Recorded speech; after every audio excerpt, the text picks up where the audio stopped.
Sport football dans cette édition, le sélectionneur des Aigles du Mali, Eric Sekouchel, a rendu public la liste des 28 joueurs devant affronter le Congo-Brazzaville.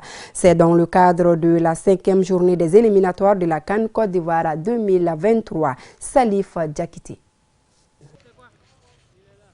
Eric Sekouchel renouvelle sa confiance à 28 joueurs en vue du prochain match des Aigles contre les Diables Rouges du Congo à Brazzaville. Cette rencontre s'inscrit dans le cadre de la 5e et avant-dernière journée éliminatoire de la CAN Côte d'Ivoire 2023. Les critères de sélection sont intacts. Dans ce temps de jeu, ils doivent être bons. Ensuite, il y a une réflexion sur l'ossature tactique par rapport à l'adversaire. Et le dernier, c'est par rapport à une sensibilité, une prise de risque de ma part. À la lecture de cette liste, on retrouve pratiquement tous les cadres, tels que le capitaine Amari Traoré, le milieu de terrain Djadje Samasekou et l'attaquant Ibrahima Kone. Cette liste est aussi marquée par le retour du meilleur joueur de la Coupe du Monde Junior Nouvelle-Zélande 2015. Il s'agit d'Adama Traoré Nos.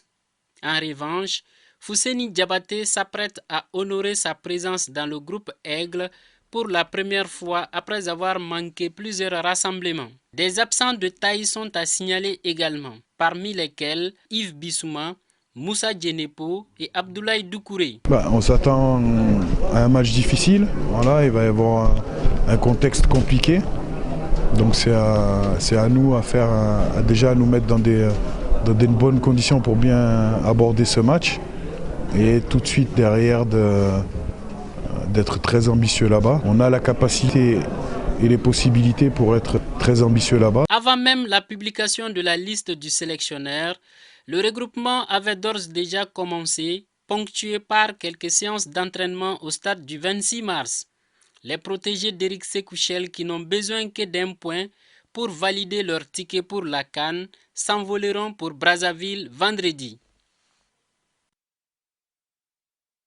Préparatif du tournoi qualificatif des Jeux Olympiques à Paris 2024, les Aigles dames de football se sont retrouvés hier pour la première fois sur le terrain de l'AS Real de Bamako au complexe sportif Kadjali Diawara à Bako-Djikrouni. Dans le cadre des éliminatoires, le Mali ira affronter le Burkina Faso le 10 juillet prochain.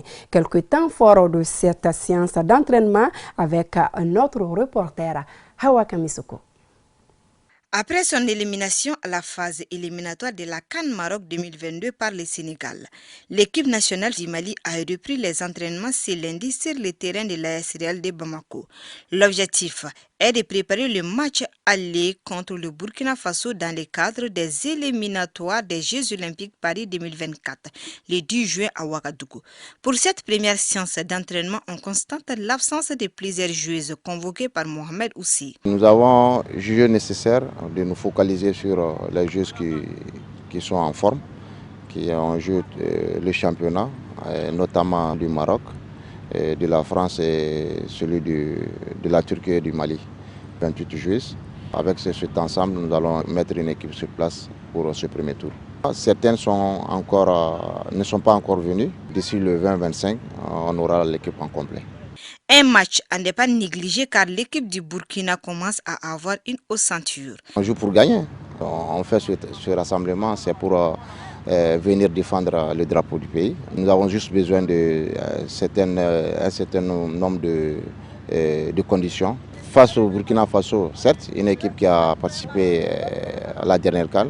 Jouer une CAN, déjà, c'est une motivation. Alors nous, à notre niveau, certes, nous n'avons pas pu participer.